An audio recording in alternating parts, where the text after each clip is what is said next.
Hi guys, ngayon magluto tayo ng chorizo guys. Galing sa Cebu to guys. Anuhin muna natin. Tubig muna ang luto natin para masarap siya ba. Hindi diretso mantika. Kasi nagluluto ako nito guys. Tubig lang talaga niluluto ko hanggat siya matuyo. Magmantika lang siyang pusa. Tayo muna natin guys. So guys, naluto na yung chorizo namin na Cebu. Chorizo Cebu.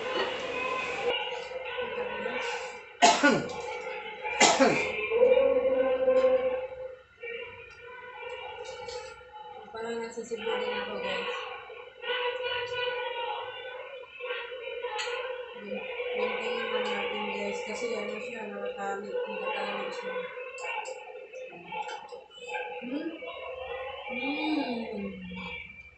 Chorizo Cebu.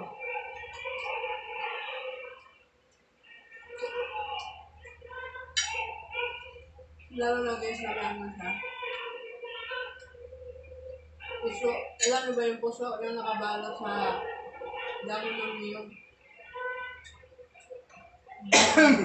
Kaya naman! Chorizo yan.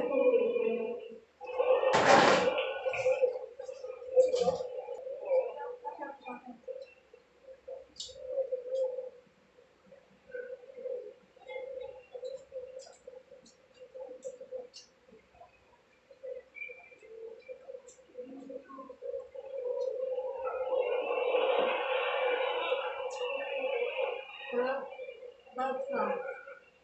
Mura lang. Dalawang gusto na sa 20 pesos.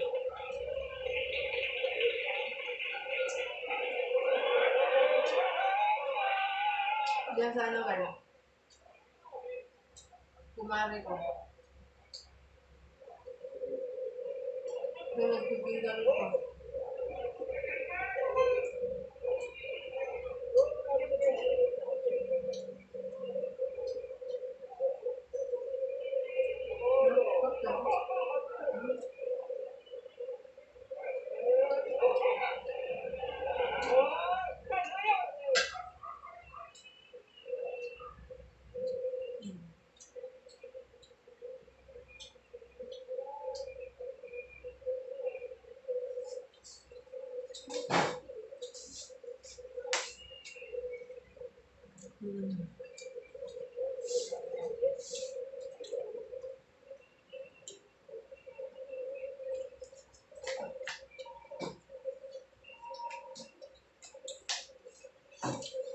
Ano ba yan? Hindi ko makita ang gulo. Ang gulo ng video. Hindi ko kita yung kanin ko. Yan. Dita na.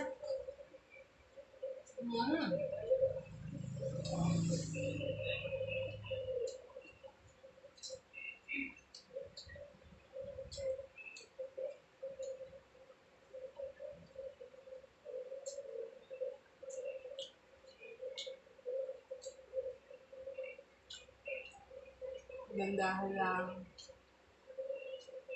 Bubble.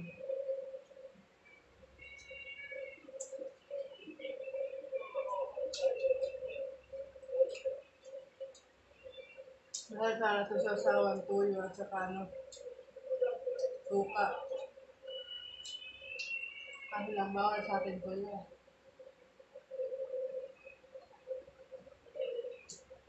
Gusto yan.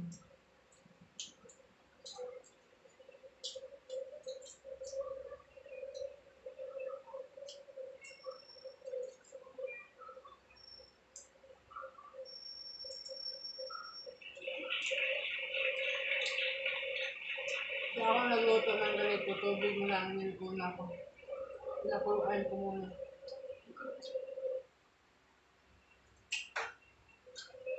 Ingat mo hubas. Lagyan ko na konting mantika.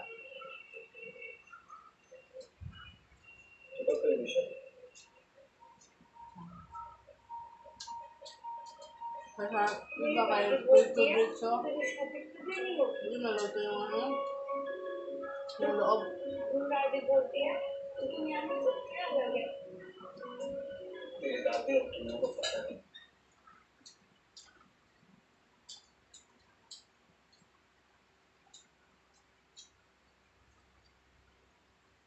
Nakaanin na ako.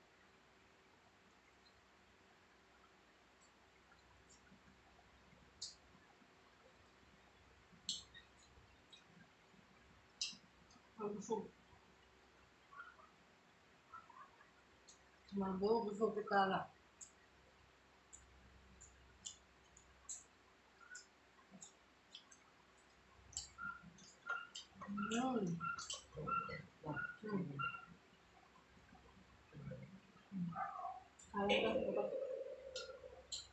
Anak ko. Kung kakaibang tao na may kapangyarihan, nakakatawa ba ng video camera?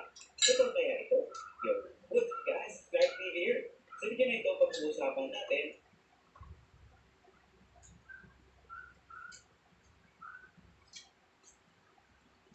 mga kakaibang kalsada at riles na nasa ilalim ng tubig.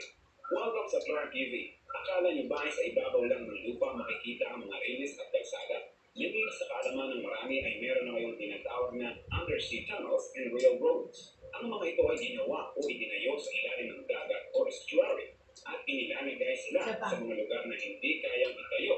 Ang bridge o di kaya naman ay madadaanan ng ferry. Ngunit isa sa mga problema ng paglalagay ng kalsada o riles sa ilalim ng tubig ay ang ventilasyon ng mga ito. Kaya naman kailangan ng pambihirang pag-iisip at pagpaplano sa magiging disenyo ng mga ito. Marami-rami naman na ang mga naitayong kalsada at riles na nasa ilalim ng tubig sa buong mundo. At tiyak, mamamanga kayo sa mga engineering market na ito. Handa na ba kayong madiskubre ang mga underwater na kalsada sa buong mundo? Kung oo ay simulan na natin tuklasin ang 6 na underwater ng mga kalsada at riles sa buong mundo. Mapadami Number na 6, lang paano, no? Mumbai-Ahmedabad High-Speed Railway Corridor. Ang konsepto ng Mumbai-Ahmedabad High-Speed Railway Corridor ay isang bullet train na dadaanan sa isang tunnel na nasa ilalim ng dagat. May 7 mga kumpanya na mula sa bansang India ang nagpakita ng interes para sa construction ng undersea tunnel para sa Mumbai-Ahmedabad High-Speed Railway Corridor at ang pre-bidding stage pa lamang. Ang proyekto kasi ito ay napaka-ambitious o mahirap matapos. Kaya naman kung isa kayo sa makakapagtayo nito ay pambihirang kasikatan at pambihirang fulfillment ang iyong mararamdaman. Pero hanggang Pebrero 19, 2021 ang gustong mag-bid para sa proyektong ito. Ito ang iba pang detalye ng proyekto. Ang bullet train project na ito ay magkakaroon ng underground corridor na may habang 21 kilometro mula sa BKC hanggang sa Kalyenshaw Tata na matatagpuan sa state ng Maharashtra. Sinasabi ng mga opisyalis na nasa 7 kilometro ng underground corridor ang gagawin sa ilalim ng Pine Creek. Ang 1 kilometro at 8 metro naman ito ay matatagpuan sa seabed. At ang natitirang parte naman ay gagawin sa ilalim ng mangrove marshland sa isa sa magkabilang gilid ng creek. Bago pa man magtapos ang bidding para sa proyektong ito, ay meron ng isang grupo ng mga profesional ang nagsagawa ng isang geotechnical investigation sa lugar kung saan mismo itatayo ang undersea tunnel. Ang grupong ito ay binubuo ng mga engineers mula sa NHS, RCL, Wrights, at Japan Kawasaki Geological Engineering Firm. Para sa creaminess na may sarap ng lamin. Eat it. Number 5, Marmaray Tunnel. Isang Bosphorus rail link sa ilalim ng Istanbul Strait ang dinagawang pinakahati ng Marmaray Project ng bansang Turkey. Ang rail link na ito ang pinakaunang physical rail link sa pagitan ng Europe at Asia. Unang pinasinayaan ng rail link na ito na may habang 76 na kilometro at 3 metro noong Oktubre 2013 kasabay ng ikasiyam na anibersaryo ng Turkish Republic. Napag-centralize ang idea ng pagpapatayo ng isang underground tunnel dahil sa mabigat na road traffic, pollution, at limitadong high-capacity transport system sa ciudad ng Istanbul. Ang Marmaray Project ay naglalayong mabawasan ang pollution sa bansa at pati na rin makatulong sa development ng bansang Turkey na pinokompleto ang kanilang kauna-unahang high-speed railway line na nagdudugtong sa capital city nito na Ankara sa Istanbul. Kung magagawa ito ng matagumpay ay mababawasan ang oras ng paglalakbay ng halos 3 beses o higit pa sa 3 oras. Ang proyekto ay dapat matatapos na noong April ng 2009. Ngunit pinalitan ang completion date nito at ginawang taong 2010 dahil sa maraming factors. Nadelay din ang pagbubukas ng Marmaray Rail Tube Tunnel at Computer Rail Mass Transit System technological discoveries na natagpuan sa Yannick Capital Construction Site. Number 4, Penang Undersea Tunnel. Kasalukuyang ginagawa ang Penang Undersea Tunnel sa kahabaan ng Butterworth sa mainland ng Georgetown na matatagpuan sa isla ng Penang sa northern Malaysia. Ang construction ng undersea tunnel na ito ay nagsimula noong taong 2016 at ito ay magkakaroon ng habang 7 kilometro at 2 metro. Inaasahan na matatapos na ang construction nito sa taong 2025 at kapag ito ay natapos na, ay binansagan itong unang undersea tunnel sa bansang Malaysia at pangalawa sa buong Southeast Asia. Ang main contractor ng proyektong ito ay ang Consortium Senate Construction na miyembro ng Senate Group at ito ay nagkakahalaga ng mahigit 6 na bilyong Malaysian ringgit. Marami din naging kontrobersya ng proyekto ng Penang Undersea Tunnel kahit na hindi pa ito natatapos. Noong buwan ng taong 2018 ay napabalita ang direktor ng Consortium Senate Construction na si Datuk Zarul Ahmad Monso Tifte ay nagbayad ng 22 milyong Malaysian ringgit sa dalawang individual at hindi na inangkapa kung ano ang rason. Bakit siya nagbayad ng ganito kalaking halaga?